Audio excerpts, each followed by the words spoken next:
ಮೊದಲನೇದಾಗಿ happy birthday Bhavana madam, ನಿಮ್ಗೆ ಒಳ್ಳೇದಾಗಬೇಕು. ನಿಮ್ಮ ಬಗ್ಗೆ ನಾವು ಕಳೆದ 20 ವರ್ಷದಿಂದ ಐ ಬೆಂಗಳೂರಲ್ಲಿ ಓದಿದ್ದೀನಿ. ತಮ್ಮನ್ನು ರವಿ ಬೆಳಗೆರೆ ಸರು ಜರ್ನಲಿಸಮ್ಗೆ ಹೇಗೆ ಸೇರಿಸಿದ್ರು ನಾನು ಓದಿದ್ದೆ. ನಾನು ಐ ಬೆಂಗಳೂರು ಕಾಸ್ಬಾತು ಬಾಟಮ್ ಐಟಮ್ ಎಲ್ಲ ಪುಸ್ತಕವನ್ನು ಓದಿ ಮುಗಿಸಿದ್ದೀನಿ ಅಂತ ಹೇಳೋದಕ್ಕೆ ಇಷ್ಟಪಡ್ತೀನಿ. ಓ ಮನಸ್ಸೇ ಭಾಳಷ್ಟು ಸರಸ್ವತಿ ಪುತ್ರ ಅಂದರೆ ಅದು ರವಿ ಬೆಳಗೆರೆ ಸರ್. ಅವ್ರ ಆತ್ಮಕ್ಕೆ ಶಾಂತಿ ಸಿಗಬೇಕು. ನಮ್ಮ ಭಾವನಾ ಬೆಳಗೆರೆ ಮೇಡಮ್ ಮತ್ತು ಅವ್ರ ಕುಟುಂಬಕ್ಕೆ ಒಳ್ಳೇದಾಗಬೇಕು ಅಂತ ಎಲ್ಲ ವಿದ್ಯಾರ್ಥಿಗಳು ಬಂದಿದ್ದೀರಾ. ಜೀವನದಲ್ಲಿ ದೇವರು ನಮ್ಮನ್ನು ರಾಜ ಮಾಡಬೇಕು ಅಂತ ಡಿಸೈಡ್ ಮಾಡಿದ್ರೆ ಕಿರೀಟ ಕೊಡಲ್ಲ, ಫಸ್ಟ್ ಯುದ್ಧ ಕೊಡ್ತಾನೆ. ಗೆಲ್ಲೋ ತಾಕತ್ತಿದ್ರೆ ಕಿರೀಟ ಅದೇ ಬಂದು ತಲೆ ಮೇಲೆ ಕೂತ್ಕೊಳ್ಳುತ್ತೆ. ಭಗವಂತ ಯಾವತ್ತೂ ಕಿರೀಟ ಕೊಡಲ್ಲ, ಯುದ್ಧ ಕೊಡ್ತಾನೆ. ಗೆಲ್ಲೋ ತಾಕತ್ತಿದ್ರೆ ಕಿರೀಟ ಬಂದು ತಲೆ ಮೇಲೆ ಕೂತ್ಕೊಳ್ಳುತ್ತೆ. Strength of the cat is not important. Strength of the cat is not important. Strength of the cat is not important. How cat catches the rat is important. ಅದು ಲೈಫು. ತುಂಬ ಜನ, ಭಾಳಷ್ಟು ಜನ ಯಂಗ್ಸ್ಟರ್ಸು ಏನಾದರೂ ಸಾಧಿಸಬೇಕು ಅಂದರೆ SSLC ಬಂದಿರ್ತೀರ. ಸ್ಟೇಟ್ ಫಸ್ಟ್ ಬರಬೇಕು ಅಂದರೆ ಇಂಗ್ಲೀಷಲ್ಲಿ 100 ಬರುತ್ತಾ, ಕನ್ನಡಲ್ಲಿ 1 ಮಾರ್ಕ್ ಹೋದರೆ, ಸೈನ್ಸ್ ಅಷ್ಟು ಈಸಿನಾ? ಇನ್ನೂ SSLC ಟೆಕ್ಸ್ಟ್ ಬುಕ್ಸೇ ತೊಗೊಂಡಿರಲ್ಲ, ಆವಾಗಲೇ ನೆಗೆಟಿವಿಟಿ. ನಾನು ಇಲ್ಲಿರೋ ಎಲ್ಲ ಪೇರೆಂಟ್ಸ್ಗೂ ಪೋಷಕರಿಗೂ ಸ್ವಾಮೀಜಿ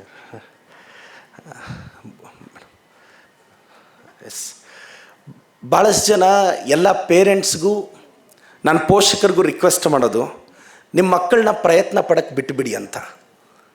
ನೀವೇನು ಮಾಡ್ತೀರಾ, ನಿಮ್ಮ ಮಕ್ಕಳು ಒಂದು 20-30 ಸಾವಿರ, ಒಂದು 40-50 ಸಾವಿರಕ್ಕೆ ಎಲ್ಲೋ ಕಂಪ್ನಿಯಲ್ಲಿ ಹೋಗಿ ಕೆಲಸಕ್ಕೆ ಸೇರ್ಕೊಂಡು ನೆಮ್ಮದಿಯಾಗಿದ್ದರೆ ಸಾಕು ಅಂತ. ಮಕ್ಕಳನ್ನ ರಿಸ್ಕ್ ಮಾಡೋಕ್ಕೆ ತುಂಬ ಜನ ಪೇರೆಂಟ್ಸ್ ಬಿಡೋದೇ ಇಲ್ಲ. ಮತ್ತು ಇಲ್ಲಿರೋ ತುಂಬ ಜನ ಮಕ್ಕಳಿಗೂ ಒಂದು ವಿಚಾರ ಗೊತ್ತಿರಬೇಕು. ಒಂದು ತಂದೆ ಮತ್ತು ಮಗ ದೇವಸ್ಥಾನಕ್ಕೆ ಹೋದ್ರಂತೆ, ತಂದೆ ಮತ್ತು ಮಗಳು. ತುಂಬ ರಶ್ ಇತ್ತಂತೆ ದೇವಸ್ಥಾನ. ರಶ್ ಇದ್ದರೆ ಆ ಮಗಳು ಇತ್ಕೊಂಡು ಅಪ್ಪ ಅಪ್ಪ ಅಪ್ಪ ತುಂಬ ಜನ ಇದ್ದಾರೆ, ನನಗೆ ದೇವ್ರು ಕಾಣಿಸ್ತಾ ಇಲ್ಲ, ದಯವಿಟ್ಟು ನಿನ್ನ ಭುಜದ ಮೇಲೆ ಎತ್ಕೊಂಡು ದೇವ್ರನ್ನ ತೋರಿಸು ಅಂದರೆ ಅವರಪ್ಪ ಭುಜದ ಮೇಲೆ ಎತ್ಕೊಂಡು ದೇವ್ರನ್ನ ತೋರಿಸ್ದಂತೆ. ಆದರೆ ಅವ್ರ ಮಗಳಿಗೆ ಗೊತ್ತಿಲ್ಲದೆ ಇರೋದೇನು ಅಂದರೆ ಆಕೆ ನಿಂತಿರೋದೇ ದೇವ್ರ ಮೇಲೆ ಅಂತ. ಈ ಸತ್ಯನ ಮರ್ತೋಗ್ತಾರೆ ತುಂಬ ಜನ. ತಂದೆ ತಾಯಿಗೆ ದೇವಸ್ಥಾನ ಕಟ್ಟಿಸದೇ ಇದ್ದರೂ ಪರವಾಗಿಲ್ಲ ಸರ್, ಕಟ್ಟಿಸಿರೋ ದೇವಸ್ಥಾನದ ಮುಂದೆ ಅವ್ರನ್ನ ಕೂರಿಸದೇ ಇದ್ದರೆ ಸಾಕು. ಇದು ಮಕ್ಕಳು ತಂದೆ ತಾಯಿಗೆ ಕೊಡೋ ದೊಡ್ಡ ಗಿಫ್ಟ್. ತಂದೆ ತಾಯಿಗೆ ದೇವಸ್ಥಾನ ಕಟ್ಟಿಸದೇ ಇದ್ರೂ ಪರವಾಗಿಲ್ಲ, ಕಟ್ಟಿಸಿರೋ ದೇವಸ್ಥಾನದ ಮುಂದೆ ಅವ್ರನ್ನ ಕೂರಿಸದೇ ಇದ್ದರೆ ಸಾಕು.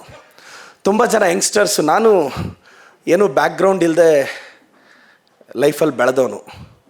ಚಿಕ್ಕ ವಯಸ್ಸಿಗೆ ತಂದೆ ತಾಯಿನ ಕಳ್ಕೊಂಡವನು.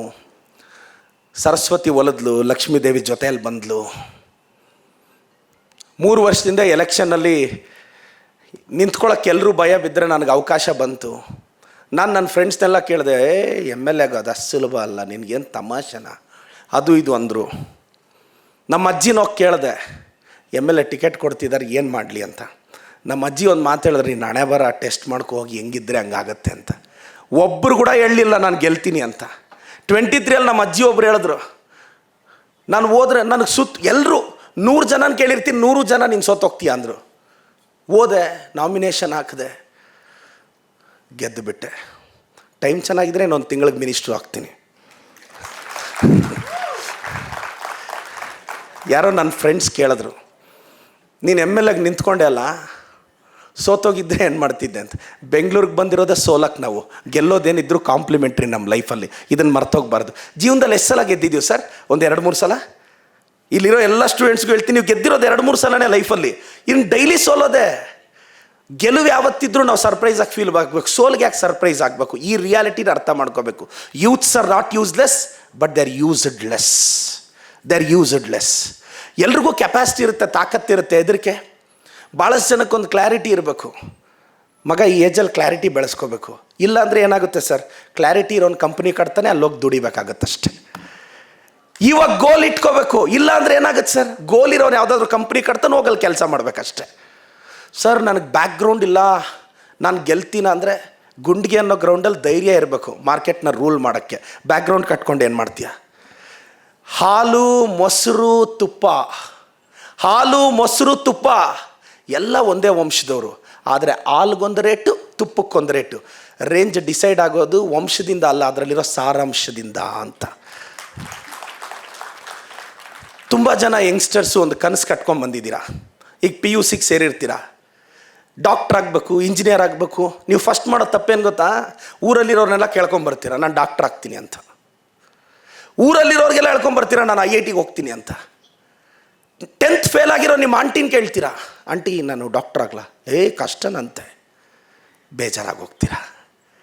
ಸೊ ಪ್ಲಸ್ ದಯವಿಟ್ಟು ಹೇಳ್ತೀನಿ, ಪ್ರಪಂಚದಲ್ಲಿ ಅಡ್ವೈಸ್ಗಳನ್ನ ಕೇಳೋದು ನಿಲ್ಲಿಸ್ಬೇಕು ಉದ್ಧಾರ ಆಗಬೇಕು ಅಂದರೆ. ಯಾಕಿದು ಹೇಳ್ತಾ ಇದ್ದೀನಿ ಅಂದರೆ, ಸರಿ ನಾವೆಲ್ಲರೂ ಯಾಕೆ ಸೋತೋಗ್ತೀವಿ ಗೊತ್ತಾ? ಜೀವನದಲ್ಲಿ ನಾವು ಯಾರಾದರೂ ಹೇಳ್ದಂಗೂ ಕೇಳಲ್ಲ, ನಮಗೆ ಅನ್ನಿಸ್ದಂಗೂ ಮಾಡಲ್ಲ. ಲೈಫಲ್ಲಿ ಒಂದು ನೆನ್ಪಿಟ್ಕೊಳ್ಳಿ, ನಿಮ್ಗೆ ಅನ್ನಿಸ್ದಂಗೆ ಮಾಡಿ ನಿಜವಾಗ್ಲೂ ಗೆಲ್ತೀರಾ. ಇಲ್ಲ ಯಾರಾದರೂ ಹೇಳ್ದಂಗಾದರೂ ಕೇಳಿ, ಆವಾಗಲೂ ಗೆಲ್ತೀರಾ. ನೀವು ಹೇಳ್ದಂಗೆ ಅರ್ಧ ಅನ್ನಿಸ್ದಂಗೆ ಅರ್ಧ ಮಾಡ್ತೀವಿ, ಅದಕ್ಕೂ ಇವತ್ತಿಗೂ EMI ಕಟ್ಟಕ್ಕೆ ಒದ್ದಾಡ್ತಿದ್ದೀವಿ ಸರ್. This the struggle. ನನಗೆ ತುಂಬ ಜನ, ಕೆಲವರು ನನ್ನ ಸ್ನೇಹಿತರು ಕೇಳ್ತಾರೆ, ಪ್ರದೀಪ್ ಈಶ್ವರ್ ನೀನು ತುಂಬ ಮಾತಾಡ್ತೀಯಾ? ನಾನು ತುಂಬ ಮಾತಾಡಿ MLA ಆಗಿದ್ದೀನಿ. ನಾನು ತುಂಬ ಮಾತಾಡಿ ಪರಿಶ್ರಮ ನೀಟ್ ಅಕಾಡೆಮಿ ಕಟ್ಟಿ ಒಂದು 100 ಕೋಟಿ ಬಿಸ್ನೆಸ್ ಟರ್ನ್ ಓವರ್ ಮಾಡ್ತೀನಿ. ತುಂಬ ಮಾತಾಡಿ ಕರ್ನಾಟಕದಲ್ಲಿ ಫೇಮಸ್ ಆಗಿದ್ದೀನಿ. ಕಡಿಮೆ ಮಾತಾಡಿರೋರು ಏನಾದರೂ ಕಡ್ದು ಕಟ್ಟೆ ಹಾಕಿರೋದೇನಾದರೂ ಪುಸ್ತಕ ಇದ್ದರೆ ಕೊಟ್ಟರೆ ಓದ್ಕೊತೀನಿ ಸರ್. ಯಾಕಿದು ಹೇಳ್ತಾ ಇದ್ದೀನಿ ಅಂದರೆ, ತುಂಬ ಯಂಗ್ಸ್ಟರ್ಸ್ಗೆ please believe yourself. Believe yourself, ನಂಬಿ ಅಷ್ಟೇ. ನೀನು IAS ಟಾಪರ್ ಆಗಬೇಕಾ? ಓದು ಅಷ್ಟೇ, ಯಾರನ್ನೂ ಕೇಳಬೇಡ. 4 ರಿಂದ 8 ತಾಸು ಶ್ರದ್ಧೆಯಿಂದ ಓದಲಿಲ್ಲ ಅಂದರೆ, ರವಿ ಬೆಳಗೆರೆ ಸರ್ ಬುಕ್ಕಲ್ಲಿರೋ ಒಂದು ಸಾಲು, ದಿನಕ್ಕೆ 4 ಕಿಲೋಮೀಟ್ರ್ ಓಡೋಕ್ಕಾಗದೇ ಇದ್ದರೆ ಒಲಿಂಪಿಕಲ್ಲಿ ಗೋಲ್ಡ್ ಮೆಡಲ್ ತಗೊತೀನಿ ಅಂತ ಕನಸು ಕಾಣೋದು ತಪ್ಪು. ರವಿ ಬೆಳಗೆರೆ ಅವ್ರ ಪುಸ್ತಕದ ಸಾಲಿದು. ವೀಕೆಂಡಲ್ಲಿ ಹೆಂಡತಿಗೆ ಮಲ್ಲಿಗೆ ಹೂ ಕೊಡ್ಸೋಕ್ಕಾಗದಿರೋ ಮಲೇಷ್ಯಾಗೆ ಕರ್ಕೊಂಡು ಹೋಗ್ತೀನಿ ಅಂತ ಕನಸು ಕಾಣೋದು ತಪ್ಪು ಅಂತ ರವಿ ಬೆಳಗೆರೆ ಅವ್ರ ಪುಸ್ತಕದ ಸಾಲುಗಳಿದ್ದು. ಸೊ ದಯವಿಟ್ಟು ನಾನು ಎಲ್ರಿಗೂ ಹೇಳ್ತೀನಿ, ಚೆನ್ನಾಗಿ ಓದಿ. ಕೆಟ್ಟೋಗಿರೋ ವಾಲ್ ಕ್ಲಾಕೆ ದಿನಕ್ಕೆ 2 ಸಲ ಟೈಮ್ ಕರೆಕ್ಟಾಗಿ ತೋರಿಸುತ್ತೆ. ನಾವೇನಾಗ್ತಿದೆ ಸರ್, ತುಂಬ ಫಾಸ್ಟಾಗಿ ಓಡ್ತಿದೆ. ಮತ್ತು ಸರ್, ಈಗ ಸಪೋಸ್ ನಿಮ್ಮ ಮಗಳು ಸೋತೋದ್ರೆ ಬೇಜಾರಾಗಬೇಡಿ ಸರ್. ಏನಾಗುತ್ತೆ? ಸೋತೋದ್ರ ಆಯಿತು, ಎಕ್ಸಾಮಲ್ಲಿ ಒಂದು ಸಬ್ಜೆಕ್ಟ್ ಹೋಯ್ತು, ಆಯಿತು, ಏನು ಮಾಡ್ತೀರಾ? ನೀವು ಸಂಪಾದಿಸಿರೋದೇನಕ್ಕೆ ಸರ್? ಮತ್ತು ಎಲ್ಲ ಪೇರೆಂಟ್ಸ್ಗೂ ನಾನೊಂದು ಹೇಳ್ತೀನಿ, ಬಿ ಪ್ರಾಕ್ಟಿಕಲ್. ಪಾಪ 24-20 ಈಗ ನೋಡಿ, ನಿಮ್ಮ ಮಗಳು 17-18 ವರ್ಷನ, ನಿಮ್ಮ ಮಗ ಇನ್ನೊಂದು 4-5 ವರ್ಷ ಓದ್ತಾನ, ಅವ್ನ ಪಾಡ್ಗೆ ಅವ್ನು ಸುತ್ತ ಆಡ್ಕೊಂಡಿರ್ತಾನೆ 23-24 ವರ್ಷ. ನೀವೇನು ಮಾಡ್ತೀರಾ? ಮನೆಗೆ ಸೊಸೆ ಯಾವಾಗ ತರ್ತೀಯ ಅಂತ ಅವ್ನ ತಲೆ ಕೆಡಿಸ್ತೀರಾ. ಮದುವೆ ಮಾಡ್ತೀರಾ. ಮದುವೆ ಮಾಡಿದ್ಮೇಲೆ ನೀವೇ ಹೇಳ್ತೀರಾ ಹೆಂಡ್ತಿ ಮಾತು ಕೇಳ್ತಾನೆ ಅಂತ. ಬೇರೆಯವ್ರ ಮಾತು ಕೇಳಿದ್ರೆ ಸುಮ್ಮನೆ ಬಿಡ್ತೀರಾ ನೀವು? ಅವ್ನು ಓಡಾಡ್ಕೊಂಡಿರ್ತಾನೆ ಒಂದು 6 ವರ್ಷ, ಒಂದು 30-35 ವರ್ಷ, ಅವನ ಪಾಡ್ಗೆ ಅವನು ಮನೆಗೆ ಯಾವಾಗ ಸೊಸೆ ತರ್ತೀಯ ಅಂತ ಅತಿನ ಸ್ವಲ್ಪ ಅತಿಯಾಗೇ ಮಾಡಾಕ್ತಾರೆ. ಅವನು ಮದುವೆ ಆದರೆ ಅವ್ನು ಹೆಂಡ್ತಿ ಮಾತು ಕೇಳ್ತಾನೆ ಅಂತ ಪಕ್ಕದ ಮನೆಗೆ ಹೋಗಿ ಕಂಪ್ಲೇಂಟ್ ಬಾಕ್ಸ್ ಹೇಳ್ತಾರೆ. ಮದುವೆ ಮಾಡು ಅಂತ ಯಾರು ಹೇಳಿದವರು? ಅವ್ನು ಕೇಳಿದ್ನಾ?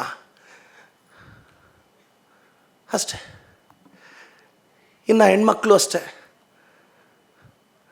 ಈಗ 18-20 ವರ್ಷದಲ್ಲಿರೋ ಹೆಣ್ಮಕ್ಳು ಅರ್ಧ ಗಂಟೆ ಆಚೆ ಹೋಗಿ ಲೇಟಾಗಿ ಬಂದು ಅಮ್ಮ ಏನಾದರೂ ಪದೇ ಫೋನ್ ಮಾಡಿದ್ರೆ ಕಟ್ ಮಾಡಿ, ಏನಮ್ಮ ನನ್ನ ಮೇಲೆ ನಿನ್ನ ನಂಬಿಕೆ ಇಲ್ವಾ ಅಂತ ಕೇಳ್ತಾರೆ.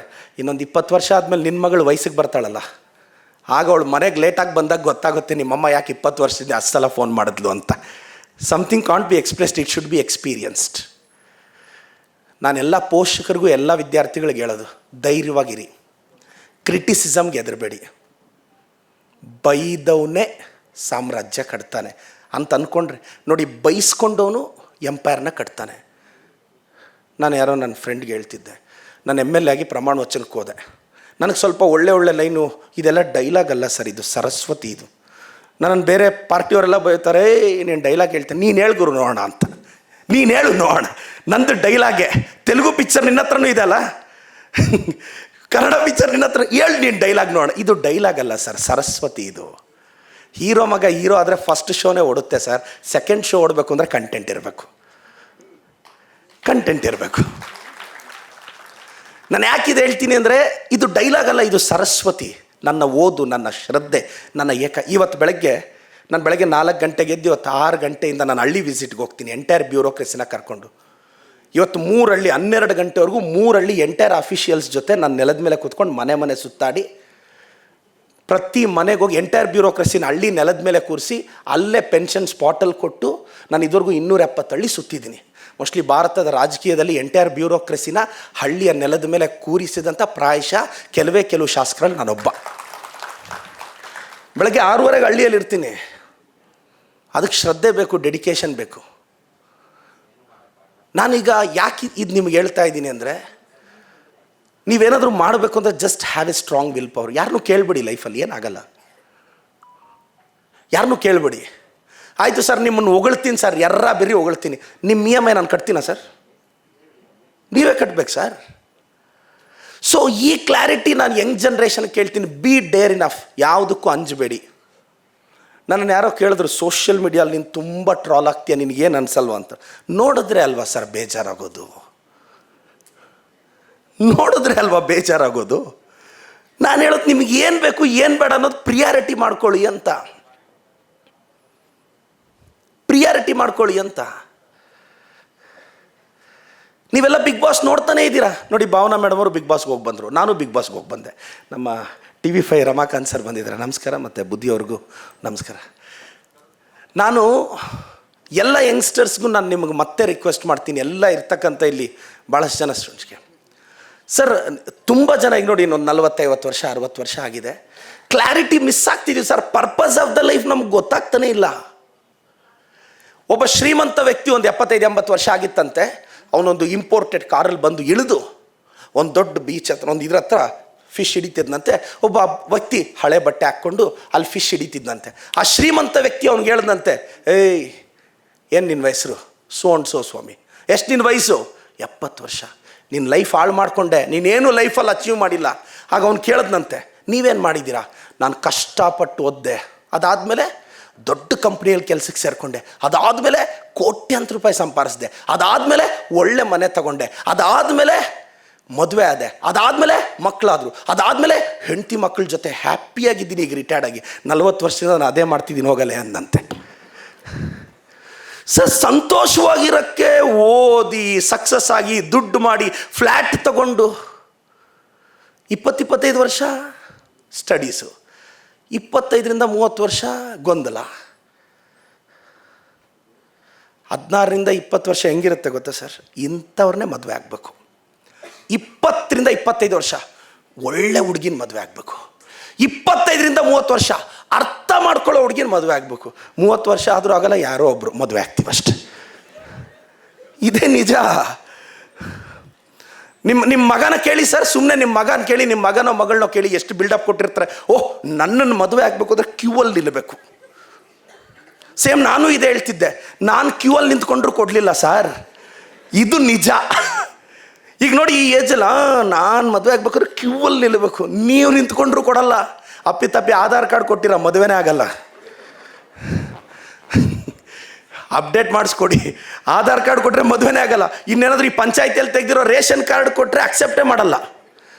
ಇನ್ನು ಕೆಲವ್ರು ಫೋಟೋ ಹೆಂಗಿರುತ್ತೆ ಅಂದರೆ QR ಕೋಡ್ ಇದ್ದಂಗಿರುತ್ತೆ. ಅಷ್ಟು ಚೆನ್ನಾಗಿ ತೆಗೆದಿರ್ತಾರೆ ಪಂಚಾಯತಿಯಲ್ಲಿ ಫೋಟೋ.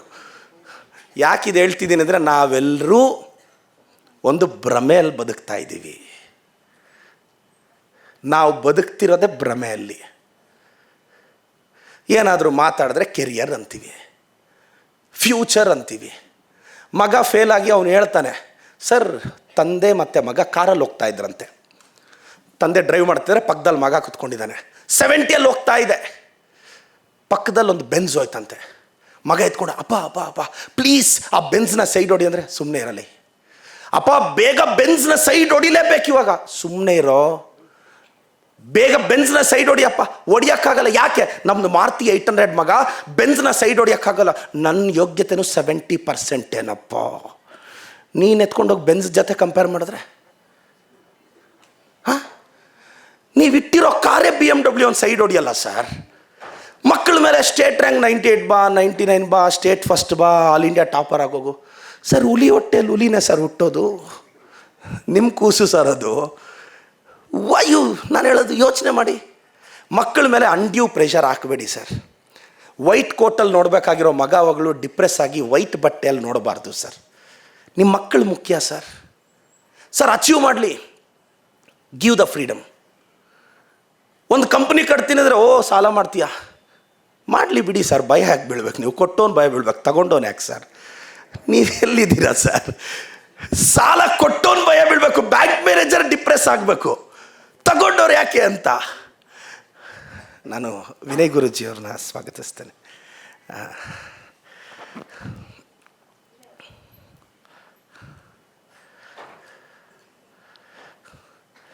ವಿನಯ್ ಗುರೂಜಿಯವರಿಗೆ ಸ್ವಾಗತ ಬಯಸ್ತೀನಿ. ತುಂಬ ಜನ ನಾನು ಒಂದು ದಿನ ಒಂದು ಬ್ಯಾಂಕ್ ಮ್ಯಾನೇಜರ್ ಸ್ಯೂಸೈಡ್ ಮಾಡ್ಕೊಂಡಿದ್ದು ಪತ್ರಿಕೆಯಲ್ಲಿ ಓದಲೇ ಇಲ್ಲ.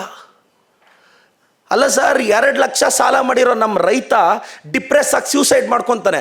1000 ಕೋಟಿ ಸಾಲ ಮಾಡಿರೋರು ಲಂಡನ್ನಲ್ಲಿ ಇದ್ದಾರೆ ಸರ್. ಸರ್ ಒಂದು ಮಾತು ಹೇಳ ಸರ್, ಆ ವ್ಯಕ್ತಿ ಆ ಫ್ಯಾಮ್ಲಿಗೆ ಹೀರೋನೇ ಸರ್. ಕರೆಕ್ಟು.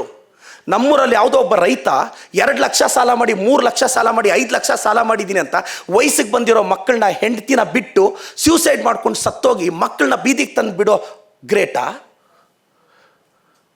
ಏನಾದರೂ ಆಗೋಗ್ಲಿ ಗುರು, ನನ್ನ ಹೆಂಡತಿ ಮಕ್ಕಳು ಫ್ಯಾಮ್ಲಿನ ಚೆನ್ನಾಗಿ ನೋಡ್ಕೊತೀನಿ, ಯಾವನೇನಾದರೂ ಅಂದ್ಕೊಳ್ಳಿ ಅಂತ ಲಂಡನ್ನಲ್ಲಿ ನೆಮ್ಮದಿಯಾಗಿ. ಸರ್ ಅವ್ನ ಫ್ಯಾಮ್ಲಿಗೆ ಅವ್ನು ಹೀರೋನೇ ಸರ್. ಎಲ್ಲಿ ಬದುಕ್ತಿದ್ದೀವಿ ಸರ್ ನಾವೆಲ್ಲ?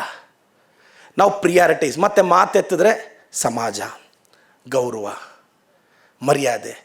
ಮೊನ್ನೆ ಯಾರೋ ಒಬ್ಬ ಹುಡುಗ 10th ಸ್ಕೋರು 68% ಬಂತಂತೆ, ಡಿಸ್ಟಿಂಕ್ಷನ್ ಬರಲ್ವಂತೆ, ಸತ್ತೋಗ್ಬಿಟ್ಟಿದ್ದಾನೆ. ಈ 68% ಬರೋದು ಎಷ್ಟು ಕಷ್ಟ ಗೊತ್ತಾ? ಹಾಂ, ಈ ಕೊಡೋ ಪೇಪರ್ ಏನಾದರೂ 20 ವರ್ಷದಿಂದ ಕೊಟ್ಟಿದ್ರೆ ಎಲ್ಲರೂ ಫೇಲ್ ಆಗೋಗೋರು ಕರ್ನಾಟಕದಲ್ಲಿ. ಹಂಗೆ ಕೊಡ್ತಾರೆ ಪೇಪರ್ ಇವಾಗ. ಸರ್ 68%. ಮತ್ತೆ ಮಕ್ಕಳಿಗೆ ಡಿಸ್ಟಿಂಕ್ಷನ್ ಬಂದರೆ ಬೇಜಾರಾಗ್ತಾರೆ. ಮತ್ತು ಒಂದು ಕಲ್ಪನಾ ಲೋಕದಿಂದ ಆಚೆ ಬನ್ನಿ ಸರ್. ಇನ್ನು ಕೆಲವರು ಸ್ಟೂಡೆಂಟ್ಸು, ಸರ್ ಮರ್ಯಾದೆ ಹೋಯ್ತು. ಯಾರು ಹೇಳಿದ್ದು ನಿನಗೆ 17-18 ವರ್ಷದಲ್ಲಿ ಮರ್ಯಾದೆ ಇದೆ ಅಂತ? ಯಾರಾದರೂ ಕೂರಿಸ್ಕೊಂಡು ಹೇಳಿದಾರಾ? ಜ್ಞಾಪಕ ಮಾಡ್ಕೊ. ಅಪ್ಪ ಹೇಳಿದಾರಾ ನಿನಗೆ ಮರ್ಯಾದೆ ಇದೆ ಕಂದ ಅಂತ? ಅಮ್ಮ ಹೇಳಿದಾರಾ ನಿನಗೆ ಮರ್ಯಾದೆ ಇದೆ ಅಂತ? ಟೀಚರ್ ಹೇಳಿದಾರಾ ಮರ್ಯಾದೆ ಇದೆ ಅಂತ? ಡಾಕ್ಟರ್ ಆಗೋಂದಿದ್ದಾರೆ, ಇಂಜಿನಿಯರ್ ಆಗೋಂದಿದ್ದಾರೆ, ಹೇಳಿದಾರಾ? ಒಂದೇ ಒಂದು ಸಲ ಕೂಡ ನಿಮ್ಮ ತಂದೆ ತಾಯಿ ಟೀಚರ್ ಕೂರಿಸ್ಕೊಂಡು ನಿನಗೆ ಮರ್ಯಾದೆ ಇದೆ ಅಂತ ಹೇಳಿಲ್ಲ. ಇಲ್ಲದೆ ಇರುವುದನ್ನು ಇದೆ ಎಂದು ಭಾವಿಸಿಕೊಂಡು ಹೋಗಿದೆ ಎನ್ನುಕೊಳ್ಳೋದು ನಿನ್ನ ತಪ್ಪು. ಏನು ಮಾಡೋಣ? Please don't bother about criticism. ನಾನು ಹೇಳ್ತಾ ಇದ್ದೀನಿ, talent, really I am telling you, ಈಗಿರೋ ಕಾಂಪಿಟೇಟಿವ್ ವರ್ಲ್ಡಲ್ಲಿ talent plays very least role. I am telling you. 97% ಬಂದರೂ ಸನ್ಮಾನ ಸಿಗಲ್ಲ. 99.99 ಅಂತಾರೆ. 98% ಬೇಕು. But what plays the guts? ವಾಸ್ತವದಲ್ಲಿ ಬದುಕಬೇಕು, ಚೆನ್ನಾಗಿ ಓದಬೇಕು, ನಿಮ್ಮ ಅಪ್ಪ ಅಮ್ಮನ ಚೆನ್ನಾಗಿ ನೋಡ್ಕೊಳ್ಳಿ, ಸಖತ್ತಾಗಿ ಓದಿ, ಹೆದರಬೇಡಿ. ಅವಮಾನ ಆದರೆ ಒಂದು 5 ನಿಮಿಷ ಒಂಟಿಯಾಗಿ ಕೂತ್ಕೊಳ್ಳಿ. ಬೈದಿರೋನು ಸತ್ತೋಗ್ತಾನೆ, ನೀನು ಸತ್ತೋಗ್ತೀಯ. ಯಾಕೆ ಭಯ? ಕೂಲಾಗಿರಿ. ನಿಜ ಅಲ್ವಾ ಸರ್? ಈಗ 17th ಸೆಂಚುರಿಯಲ್ಲಿ ಯಾರ್ಯಾರು ಬೈಕೊಂಡ್ರೆ ಯಾರಿಗೆ ಗೊತ್ತು sir? 16th century, 15th century ಅಷ್ಟೇ. ಇನ್ನೊಂದು ಸೆಂಚುರಿ ಹೋಗುತ್ತೆ. ಬಟ್ ಸತ್ತೋದ್ಮೇಲೆ ನಾವೆಲ್ಲ ಬದುಕಬೇಕು ಅನ್ನೋದಕ್ಕಿಂತ ಬದುಕಿದ್ದಾಗ ಸಾಯಬಾರ್ದು ಸರ್. ಬದುಕಿದ್ದಾಗ ಸಾಯಬಾರ್ದು. ಭಾಳಷ್ಟು ಜನ ಹೆಣ್ಮಕ್ಳಿಗೂ ಗಂಡು ಮಕ್ಳಿಗೂ ಒಂದು ಹೇಳ್ತೀನಿ, 10-20 ವರ್ಷ ನಮ್ಮಪ್ಪ ಹೀರೋ, 20-30 ವರ್ಷ ನಮ್ಮಪ್ಪ ಗ್ರೇಟ್, 30-40 ವರ್ಷ ಸುಮ್ಮನೆ ಇರಪ್ಪ, 40-50 ವರ್ಷ ನಿನಗೆ ಅರ್ಥ ಆಗಲ್ಲ, ನಿನ್ಪಾಡಿಗೆ ನೀರಪ್ಪ. 50 ವರ್ಷ ಆದಮೇಲೆ ನಮ್ಮಪ್ಪ ನನಗೆ ಗ್ರೇಟ್ ಅನ್ನಿಸ್ತಾನೆ. ನಮ್ಮಪ್ಪಗೆ ನನಗೆ ಗ್ರೇಟ್ ಅನಿಸೋ ಅಷ್ಟೊತ್ತಿಗೆ ನನ್ನ ಮಗನಿಗೆ ನಾನು ರಾಂಗ್ ಆಗಿರ್ತೀನಿ ಸರ್. ಇದೇ ವಾಸ್ತವ, ಇದೇ ವಾಸ್ತವ. ನಮ್ಮಪ್ಪ ನನಗೆ ಗ್ರೇಟ್ ಅನ್ಸೋಷ್ಟೊಂದು ನನ್ನ ಮಗನಿಗೆ ನಾನು ರಾಂಗ್ ಆಗಿರ್ತೀನಿ. ಇದೇ ನಿಜ. ಕಾಣದ ಕಡಲಿಗೆ ಅಂಬಲಿಸಿದೆ ಮನ. ಲೈಫಲ್ಲಿ ಮತ್ತು ಎಲ್ಲ ಸ್ಟೂಡೆಂಟ್ಸ್ಗೂ ಹೇಳ್ತೀನಿ, ಮೆಂಟಲಿ ಪ್ರಿಪೇರ್ ಆಗಿ. ಈಗೆಲ್ಲ 10th ಪಾಸ್ ಆಗಿದ್ದೀರಾ, ನಿಮ್ಮ ಅಪ್ಪ ಅಮ್ಮ ಹೆಂಗೆ ನಿಮ್ಮನ್ನು ಯಾಮಾರಿಸ್ತಾರೆ ಅಂತ ಮೊನ್ನೆ ಏನು ಹೇಳಿದ್ರೆ SSLC, ಇದೊಂದು ವರ್ಷ ಟರ್ನಿಂಗ್ ಪಾಯಿಂಟು ಅಂದರು. ಕೂಸ್ತಾರೆ ನೋಡ್ಕೊ, PCMB ಇದು ಫ್ಯೂಚರು ಅಂತಾರೆ. ಓದು, ಬೋರ್ಡಲ್ಲಿ 95 ತೆಗಿ, ಇದಕ್ಕಾದ್ರೂ ಕ್ಲಾಪ್ ಹೊಡೀರಿ. ಹಾಂ, ಮತ್ತೆ ಒಂದಿನ ಕೂರಿಸ್ತಾರೆ, ನೀಟು IIT ಅಂತಾರೆ. ಏನೋ ಕಷ್ಟಪಟ್ಟು ಅದನ್ನು ಕ್ರ್ಯಾಕ್ ಮಾಡಿದ್ರೆ MBBS ಅಂತಾರೆ. ಹೋಗು BMCಯಲ್ಲಿ 5 ವರ್ಷ ಸ್ಟ್ರಗಲ್ ಮಾಡು. ಇನ್ನೇನು ಮದುವೆ ಮಾಡ್ತಾರೆ ಅನ್ನೋ ನೀನು ಎಕ್ಸ್ಪೆಕ್ಟೇಷನ್ಸ್ ಇದ್ದರೆ MBBSಗೆ ಸ್ಕೋಪ್ ಇಲ್ಲ, MD ಮಾಡಬೇಕು ಅಂತಾರೆ. MBBS MD ಮಾಡಿ MS ಅಂತಾರೆ. ಅಷ್ಟೊತ್ತಿಗೆ ಆಸೆಗಳು ಸತ್ತೋಗಿರುತ್ತೆ, ಡಿಪ್ರೆಷನ್ ಜೊತೆಯಲ್ಲಿರುತ್ತೆ. ಮೆಂಟಲಿ ಪ್ರಿಪೇರ್ ಆಗಿ. ಇನ್ನೊಂದು 4-5 ಸಲ ಸೇಮ್ ಹೇಳ್ತಾರೆ, ಟರ್ನಿಂಗ್ ಪಾಯಿಂಟ್. ಇನ್ನು 20 ವರ್ಷ ಓದಿಸ್ತಾರೆ ನಿಮ್ಮ ಕೈಯಲ್ಲಿ. ನೀವು ಭಾಳಷ್ಟು ಜನ ಸ್ಟೂಡೆಂಟ್ಸು ಏನಪ್ಪ LKGಯಲ್ಲಿ ಸ್ಕೂಲ್ಗೆ ಹೋಗಿ ಬಂದಾಗ, ಅಪ್ಪ ಇನ್ನೂ ಎಷ್ಟು ದಿನ ಸ್ಕೂಲ್ಗೆ ಹೋಗ್ಬೇಕು? ಗೊತ್ತಿಲ್ಲ, 30 ವರ್ಷ ಓದಿಸ್ತಾರೆ ಅಂತ. ನನಗೆ ನಮ್ಮ ಮನೆ ಹತ್ರ ಕೆಲವರು ಹುಡುಗರು ಆಟ ಆಡ್ತಿರ್ತಾರೆ. ಅವ್ರು ಈ ಸಲ ಸಿಕ್ಕಿದ್ರೆ ಕೂರ್ಸಿ ಹೇಳ್ತೀನಿ. ಅವ್ರ ಪಾಪ ಏನೂ ಗೊತ್ತಿಲ್ಲ ಸರ್, ಆರಾಮಾಗಿ ಕ್ರಿಕೆಟ್ ಆಡಿಕೊಂಡು ನೆಮ್ಮದಿಯಾಗಿದ್ದಾರೆ. ಒಬ್ಬೊಬ್ಬನಿಗೂ ಗೊತ್ತಿಲ್ಲ ನಾಳೆ 10th ಓದಬೇಕು, PUC ಓದಬೇಕು, ಸೀಟ್ ಆಗ್ಲಾದ್ರೆ ಲಾಂಗ್ ಟರ್ಮ್ಗೆ ಹೋಗ್ಬೇಕು. ಒಬ್ರಿಗೂ ಕ್ಲಾರಿಟಿ ಇಲ್ಲ. ಅವ್ರಿಗೆ ಇವೆಲ್ಲ ಹೇಳ್ಕೊಬಿಟ್ರೆ ಜ್ವರ ಬಂದ್ಬಿಡುತ್ತೆ. ಇಲ್ಲಿರೋರು 10th ಟಾಪರ್ಸ್ ಆದ್ವಿ ಅಂತ ಖುಷಿ ಆಗಿಬಿಟ್ಟಿರಾ, ಸ್ಟಿಲ್ 15 years ಓದಿಸ್ತಾರೆ ನಿಮ್ಮ ಅಪ್ಪ ಅಮ್ಮ ನಿನ್ನ. ನೋಡಿ, ನೀವಿನ್ನ ಭಾಳ ಜನ BTech 4 years ಅಷ್ಟೇ. ನೋಡ್ತಾ ಇರು ಹೆಂಗೆ ಓದಿಸ್ತಾರೆ ನೋಡು ನಿನ್ನ. ಇವಾಗ ಇನ್ನೂ ಚೆನ್ನಾಗಿ ಓದಿಸ್ತಾರೆ. ಮತ್ತೆ ನಾಳೆ ಮೆಡಿಕಲ್ಗೋ ಇಂಜಿನಿಯರಿಂಗೋ PUCಗೋ ಓದಿ ಸತ್ತೋಗ್ಬಿಡ್ರಪ್ಪ ಪ್ಲೀಸ್. ನನ್ನ ಫೇವ್ರೇಟ್ ಡೈಲಾಗು, ಸತ್ತೋದ್ರೆ ಮತ್ತೆ ಹುಟ್ಟಿದ್ರೆ LKGಯಿಂದ ಹಾಕ್ಬಿಡ್ತಾರೋ. ಕಷ್ಟ ಸರ್. ಈಗಲೇ ಆ CBSE ಓದೋಕ್ಕಾಗ್ತಾ ಇಲ್ಲ. ಸತ್ತೋಗ್ಬಿಟ್ರೆ ಮತ್ತೆ ಹುಟ್ತೀವ, ಈಗ ಬೇರೆ CBSE. ನನ್ನಂಥವ್ನು ಎಜುಕೇಷನ್ ಮಿನಿಸ್ಟರ್ ಆದರೆ ಏನೇನು ತೀರ್ಮಾನ ತೊಗೊತೀವೋ ಗೊತ್ತಿಲ್ಲ, ಹೆಂಗೆ ಸಿಲೆಬಸ್ ಚೇಂಜ್ ಮಾಡ್ತೀವೋ ಗೊತ್ತಿಲ್ಲ. ಅದಕ್ಕೋಸ್ಕರ ದಯವಿಟ್ಟು 1-2 ಸಬ್ಜೆಕ್ಟ್ ಹೋದರೆ ಪರವಾಗಿಲ್ಲ. ಮತ್ತು ಸರ್, ನಾನು ಎಲ್ಲ ತಾಯಂದ್ರಿಗೂ ಸಲ್ಯೂಟ್ ಹೊಡಿತೀನಿ. ಯಾಕೆ ಗೊತ್ತಾ ಸರ್, ಏನೇ ಕಷ್ಟ ಬಂದು ಮನೆಗೆ ಬಂದರೂ ತಾಯಿಗೆ ಬಂದಿರೋ ಕಾಮನ್ ಸೊಲ್ಯೂಷನ್, ನೀನು ಗೆದ್ದು ಬಾ, ಸೋತ್ ಬಾ, ದುಡ್ದು ಸೋತೋಗಿ ಏನಾದರೂ ಬಾ, ಅಮ್ಮಗೆ ಗೊತ್ತಿರೋ ಒಂದೇ ಆನ್ಸರ್, ಫಸ್ಟ್ ಊಟ ಮಾಡೋಗಿ ಮಗ. ಇದು ತಾಯಂದರು. ಬಟ್ ಏನು ಗೊತ್ತಾಕ, ನನ್ನ ಸಕ್ಸಸ್ಸೇ ನಮ್ಮ ತಾಯಿನಕ್ಕ, ಆದರೆ ನಮ್ಮ ತಾಯಿ ಸಕ್ಸಸ್ಸೇ ನಮ್ಮ ತಂದೆನೇ. ಈ ಸಾಲುಗಳನ್ನ ಸಾಹಿತ್ಯಗಳು ಹೇಳೋದು ಮರ್ತೋದ್ರು ಅನ್ನೋದೇ ನನ್ನ ಬೇಜಾರು. ನನ್ನ ಗೆಲುವೇ ನಮ್ಮಮ್ಮ, ನಮ್ಮಮ್ಮನ ಸಕ್ಸಸ್ಸೇ ನಮ್ಮಪ್ಪ.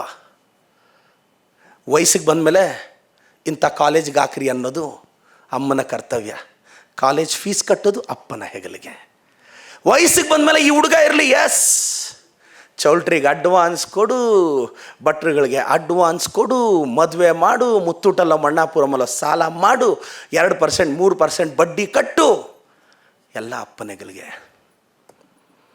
ಮದುವೆ ಆದಮೇಲೆ ನೀವು ನೋಡಿದ್ದೀರಾ, ನಮ್ಮ ಬಡ್ಜೆಟ್ ಸಪೋರ್ಟ್ ಮಾಡಿದ್ರೆ ಚೌಲ್ಟ್ರಿ ಮುಂದೆ ಕಾರ್ ಇರುತ್ತೆ, ಇಲ್ಲ ಏನೋ ಒಂದು ಬಸ್ಸಲ್ಲಿ ಬಸ್ ಸ್ಟಾಪ್ಗೆ ಹೋಗಿ ಗಂಡ ಹೆಂಡ್ತಿ ಹತ್ತೋಗ್ತಾರೆ. ಕಾರಲ್ಲಿ ಹತ್ತೋಗ ಅಮ್ಮ ಅಳ್ತಿರ್ತಾಳೆ, ರೇ ನನ್ನ ಮಗಳನ್ನ ನನ್ನ ಅಳಿಯ ಚೆನ್ನಾಗಿ ನೋಡ್ಕೊತಾನೆ ಇಲ್ವೋ. ದೂರದಲ್ಲಿ ಅಪ್ಪ ಸೈಲೆಂಟಾಗಿ ನಿಂತಿರ್ತಾನೆ. ಆ ಅಪ್ಪನ ಸೈಲೆನ್ಸಲ್ಲಿರೋ ಮೆಸೇಜ್ನ ಎಷ್ಟೋ ಜನ ಹೆಣ್ಮಕ್ಳಿಗೆ ಮಾಡೋದೇ ಇಲ್ಲ. ಅಮ್ಮ ಅಳ್ತಿರ್ತಾಳೆ, ಭಾವೋದ್ವೇಗಕ್ಕೆ ಒಳಪಡ್ತಾಳೆ, ನನ್ನ ಮಗಳು ಬಿಟ್ಟೋಗ್ತಿದ್ದಾಳೆ.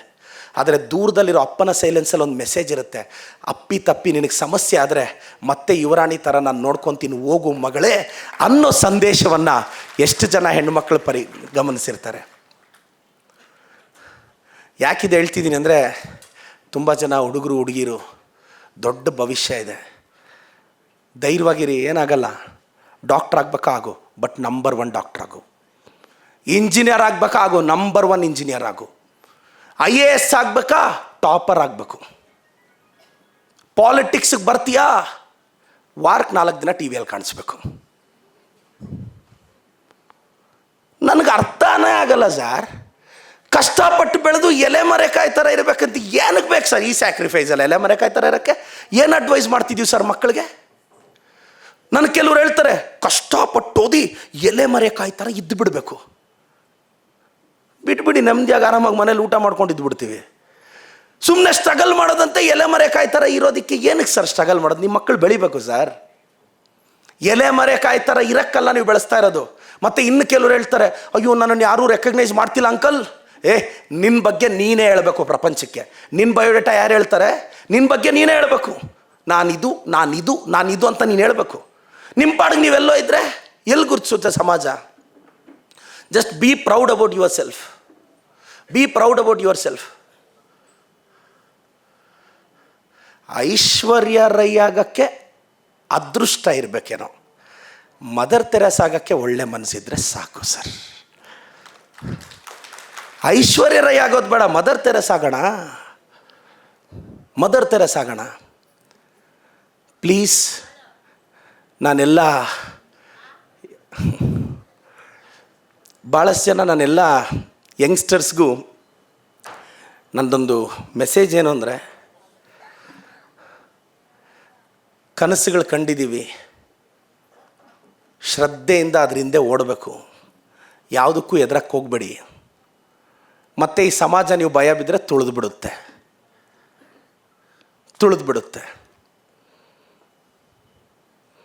ಫೈಟರ್ಸ್ನ ಮಾತ್ರ ಸಮಾಜ ನೆನ್ಪಿಟ್ಕೊಳ್ಳೋದು, ಮರ್ತೋಗ್ಬೇಡಿ. ಯಾರು ಸ್ಟಾರ್ಟ್ ಮಾಡಿದ್ರು ಅಂತಲ್ಲ, ಯಾರು ಫಿನಿಷ್ ಮಾಡಿದ್ರು ಅನ್ನೋದೇ ಸಮಾಜ ನೋಡೋದು. ಮೊಹಮ್ಮದ್ ಗಜ್ನಿ 17 ಸಲ ದಾಳಿ ಮಾಡ್ತು ಅಂತ ಇತಿಹಾಸ ಹೇಳುತ್ತೆ. 17 ಸಲ ಯಾರ್ಯಾರನ್ನ ಸೋಲಿಸ್ತು ಅಂತ ಇತಿಹಾಸ ಹೇಳುತ್ತಾ sir? History remembers the fighters. ಬಂದ ಪ್ರತಿ ಸಲ ಬಂದ ಫೈಟ್ ಮಾಡಿ ಹೊಲ್ಟೋದ. ಮೊಹಮ್ಮದ್ ಗಜ್ನಿ 17 ಸಲ ಬಂದ ಅಂತ ಇತಿಹಾಸದಲ್ಲಿ ಹೇಳ್ತಾರಲ್ಲ, 17 ಸಲ ಯಾರ್ಯಾರನ್ನ ಸೋಲಿಸ್ದ ಪಟ್ಟಿ ಇದೆಯಾ ನಮ್ಮ ಹತ್ರ? ನಮ್ಗೆ ಯಾರಿಗೂ ಗೊತ್ತಿಲ್ಲ. ಅಂದರೆ history writes about fighters, writes about fighters. You be a fighter, ಧೈರ್ಯವಾಗಿರಿ. ಮತ್ತು ಫಾಲ್ಸ್ ಇದರಿಂದ ಚೆನ್ನಾಗಿ ಬೆಳಿಬೇಕು, ಹೆಸರು ಮಾಡಬೇಕು, ದುಡ್ಡು ಸಂಪಾದಿಸ್ಬೇಕು. ಒಳ್ಳೆಯವ್ರು ದುಡ್ಡು ಮಾಡಲಿಲ್ಲ ಅನ್ನೋದು ಆ್ಯಂಟಿ ನ್ಯಾಷನಲಿಸಮೇ ನನ್ನ ಪ್ರಕಾರ. ಒಳ್ಳೆಯವ್ನು ದುಡ್ಡು ಮಾಡಲಿಲ್ಲ ಅಂದರೆ ಆ ದುಡ್ಡನ್ನ ಕೆಟ್ಟವ್ನು ಮಾಡಿ ಕೆಟ್ಟಕ್ಕೆ ಬಳಸ್ತಾನೆ. ಸೊ ಒಳ್ಳೆಯವ್ರು ದುಡ್ಡು ಮಾಡದೇ ಇರೋದು ಆ್ಯಂಟಿ ನ್ಯಾಷನಲಿಸಮೇ ಸರ್. ಪ್ಲೀಸ್ ನೆನ್ಪಿಟ್ಕೊಳ್ಳಿ ಇದನ್ನು. ಸರ್ ನಿಮ್ಮ ಮಕ್ಳಿಗೆ ನೀವೆಲ್ಲ ಹೇಳ್ಕೊಡ್ತೀರಾ ಚೆನ್ನಾಗಿ ಬೆಳಿ ಅಂತೀರಾ, ಲಾಸ್ಟಲ್ಲಿ ದುಡ್ಡು ನಾಯಿ ಬೇಕಾದರೂ ಸಂಪಾದಿಸುತ್ತೆ ಅಂತೀರಾ. ಯಾವ ಫಿಲಾಸಫಿ ಸರ್ ಇದು? ಸರ್ ನಾವೆಲ್ಲ ಏನಕ್ಕೆ ಸರ್ ಸ್ಟ್ರಗಲ್ ಮಾಡ್ತಿರೋದು? ಏನಕ್ಕೆ ಸರ್ ಸ್ಟ್ರಗಲ್ ಮಾಡ್ತಿರೋದು? ಸರ್ ಮಕ್ಕಳನ್ನ ಸ್ವಲ್ಪ ಅವ್ರನ್ನ ಬಿಡಿ ಸರ್, ಅವ್ರ ಪಾಡಿಗೆ ಅವ್ರನ್ನ ಬಿಡಿ. ಮತ್ತು ಡಿಸ್ಟರ್ಬ್ ಆಗಬೇಡಿ, ಡಿಸ್ಟ್ರಾಕ್ಟ್ ಆಗಬೇಡಿ. ರವಿ ಬೆಳಗೆರೆ ಅವ್ರ ಪ್ರೀತಿ ಬಗ್ಗೆ ಬರೆದಿರೋ ಒಂದು ಸಾಲು ನಾನು ಅವ್ರ ಬುಕ್ಕಲ್ಲಿ, ಪ್ರೀತಿ ಅಂದರೆ ಬೈಕಿನ ಹಿಂದೆ ಖಾಲಿ ಇರೋ ಸೀಟ, ಕಾಡುವ ಒಂಟಿತನಕ್ಕೆ ಉತ್ತರವ, ಮನೆಯಲ್ಲಿ ಸಿಗದನ್ನು ಮತ್ತೆಲ್ಲ ಹುಡುಕುವ ಪ್ರಯತ್ನವ, ಪ್ರೀತಿ ಅಂದ್ರೇನು ಪದೇ ಪದೇ ಪ್ರೀತಿಸಬೇಕು, ಸಾಧ್ಯ ಆದರೆ ಒಬ್ಬರನ್ನೇ ಅಂತ. ಅದೇ ಕಷ್ಟ ಅಂತ. ಏನ್ಯಾವ ನಾನು ನನ್ನ ಭಾಷಣ ಮುಗಿಸ್ಬೋದಾ ಮ್ಯಾಮ್? ಇನ್ನೊಂದು 5 ನಿಮಿಷ ಮಾತಾಡ್ತೀನಿ. ಎಸ್, ಭಾಳ 5 ನಿಮಿಷ ಮಾತಾಡಿ. ಭಾಳಷ್ಟು ಜನ ಹಿರಿಯರಿದ್ದಾರೆ, ಗುರುಗಳ ಮಾತೆಲ್ಲ ನೀವು ಕೇಳಬೇಕು. ನಾನು ನಿಮ್ಗೆಲ್ರಿಗೂ ರಿಕ್ವೆಸ್ಟ್ ಮಾಡೋದಿಷ್ಟೇ. ನಾನು 16ನೇ ವಯಸ್ಸಲ್ಲಿದ್ದಾಗ ನಮ್ಮ ತಂದೆ ತಾಯಿ ಇಬ್ಬರು ಸೂಸೈಡ್ ಮಾಡ್ಕೊಂಡಾಗ ಇನ್ ಟೈಮ್ಗೆ ಹಾಸ್ಪಿಟ್ಲಿಗೆ ಹೋಗಲಿಲ್ಲ, ತೀರ್ಕೊಂಡ್ರು.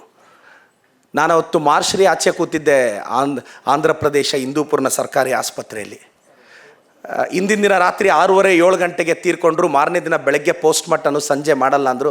ರಾತ್ರಿ ಎಲ್ಲ ಹಿಂದೂಪುರಿನ ಸರ್ಕಾರಿ ಆಸ್ಪತ್ರೆ ಒಂದು ಬಂಡೆ ಮೇಲೆ ಕೂತಾಗ ಆ ಒಂಟಿತನ ಏಕಾಂತ ಕರ್ನಾಟಕಕ್ಕೆ ಒಬ್ಬ ಪ್ರದೀಪ್ ಈಶ್ವರ್ನನ್ನು ಪರಿಚಯಿಸುತ್ತೆ.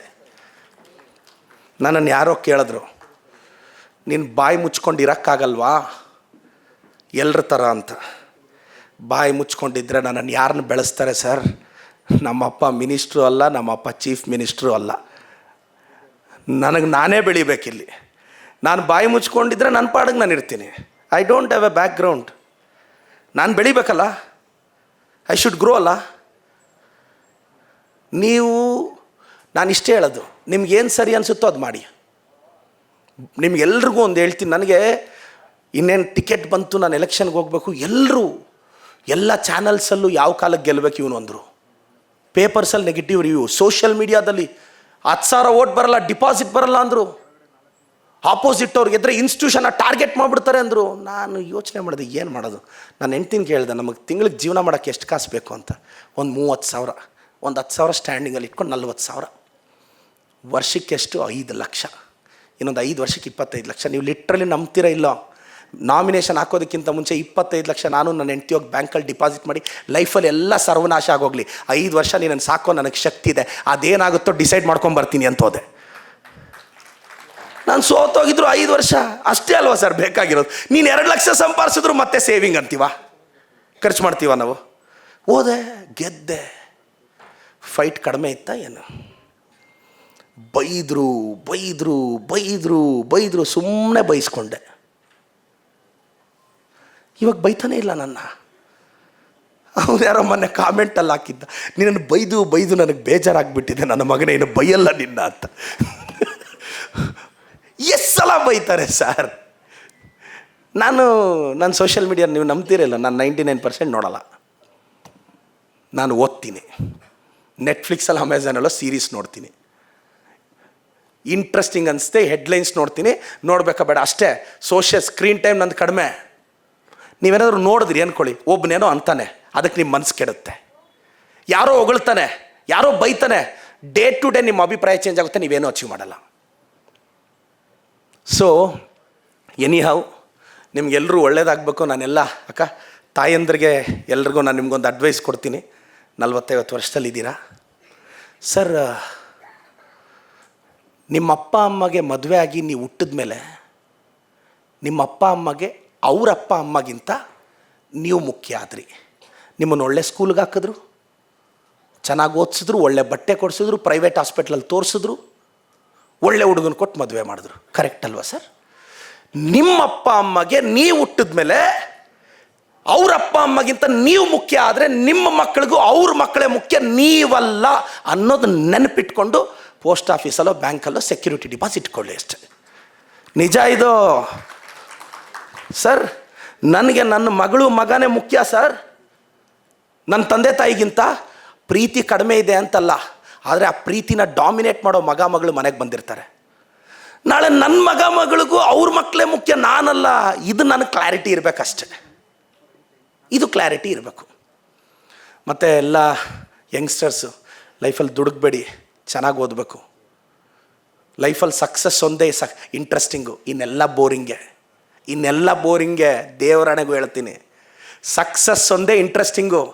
ನೀನು ವಿರಾಟ್ ಕೊಹ್ಲಿನ ಮದುವೆ ಆದರೂ ಐಶ್ವರ್ಯನ ಮದುವೆ ಆದರೂ 6 ತಿಂಗಳಿಗೆ ಬೇಜಾರಾಗ್ತಾರೆ. ಮರ್ತೋಗ್ಬೇಡ, ಲೈಫಲ್ಲಿ ತಲೆಯಲ್ಲಿಟ್ಕೊ. ಗೋಲ್ಡನ್ ಅಡ್ವೈಸ್ ಇದು. ಲೈಫಲ್ಲಿ ಇಂಟ್ರೆಸ್ಟಿಂಗ್ ಸಕ್ಸಸ್ ಒಂದೇ, ಕೆರಿಯರ್ ಒಂದೇ. ಸಖತ್ತಾಗಿ ಓದಬೇಕು. ಹೆಂಗೆ ಓದಬೇಕು ಅಂದರೆ ರಿಸಲ್ಟ್ ದಿನ ಕರ್ನಾಟಕ ನಿನ್ನ ಬಗ್ಗೆ ಓದಬೇಕು, ಇಲ್ಲ ತೆಪ್ಪಗಿರ್ಬೇಕು ಮಗನೇ. ಕರ್ನಾಟಕ ಓದಬೇಕು. ನಂದೊಂದು ಡೈಲಾಗ್ ಫೇಮಸ್ ತುಂಬ. ನದಿಯಲ್ಲಿ 2 ಮೀನಿತ್ತಂತೆ. ಮಗು ಫಿಶ್ಶು ಮಮ್ಮಿ ಫಿಶ್ನ ಕೇಳ್ತಂತೆ, mummy fish mummy fish mummy fish. ನಾವು ಫಿಶ್ಗಳೆಲ್ಲ ಯಾಕೆ ನೀರಲ್ಲಿದ್ದೀವಿ ಅಂದರೆ ಆ ಭೂಮಿಯಲ್ಲಿ ಸೆಲ್ಫಿಶ್ಗಳಿದ್ದಾವೆ ಕಣೋ, ಅದಕ್ಕೆ ಅಂತ. ಚೆನ್ನಾಗಿ ಓದಿ ಸರ್, ಆಲ್ ದಿ ಬೆಸ್ಟ್. ನನ್ನ ಹೆಸರು ಪ್ರದೀಪ್ ಈಶ್ವರ್ ಅಂತ, ಪರಿಶ್ರಮ ನೀಟ್ ಅಕಾಡೆಮಿ ಮುಖ್ಯಸ್ಥ, ಚಿಕ್ಕಬಳ್ಳಾಪುರದ ಶಾಸಕ, ಬರಹಗಾರ. ಓದ್ತೀನಿ, ಬರಿತೀನಿ, ಚೆನ್ನಾಗಿ ಮಾತಾಡ್ತೀನಿ. ಚೆನ್ನಾಗಿ ಮಾತಾಡಬೇಕು ಅಂದರೆ ಓದ್ಕೋಬೇಕಲ್ಲ. ಟಿ ವಿಗಳಲ್ಲಿ ಬೈತಾ ಇರ್ತಾರೆ, ಬೈಸ್ಕೊತಾ ಇರ್ತೀನಿ, ನಾನು ಬೈತಿರ್ತೀನಿ. ನಮ್ಮೂರು ಪಂಚಾಯಿತಿ ಮೆಂಬರ್ಗೆ ನನಗೆ ಗೊತ್ತಿರಲಿಲ್ಲ. ಇವತ್ತು ಕರ್ನಾಟಕದ ಯಾವ ಪಂಚಾಯಿತಿಗೆ ನನಗೆ ಗೊತ್ತಿಲ್ಲ ಹೇಳಿ ಸರ್.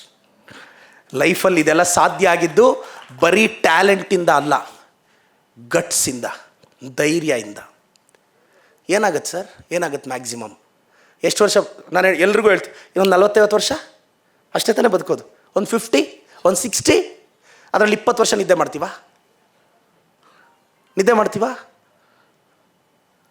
ಸತ್ತೋದ್ರೆ ಸೆಂಟರ್ಲ್ಲಿ ಹಾಕಿ ಟೆಂಪಲ್ ಕಟ್ತಾರ? ಕಟ್ಟಲ್ಲ ಸರ್, ಕಟ್ಟಲ್ಲ. ನೀವೊಂದು 1000 ಎಕರೆ ಮಾಡಿ, ನಮ್ಮಮ್ಮ ನಮ್ಮಪ್ಪ ಸತ್ತೋದ್ರು, ಟೆಂಪಲ್ಲ ಕಟ್ತೀವಿ? ಕಟ್ಟಲ್ಲ ಸರ್. ಅದೇನಾದರೂ 5-6 ಕೋಟಿ ಹೋದರೆ ಜನರಲ್ ಸ್ಮಶಾನನೇ. ನೀವೇನು ಸರ್ 1000 ಎಕರೆ, 2000 ಎಕರೆ, 3000 ಎಕರೆ ಅಲ್ವ ಸರ್? ಇದೇ ವಾಸ್ತವ.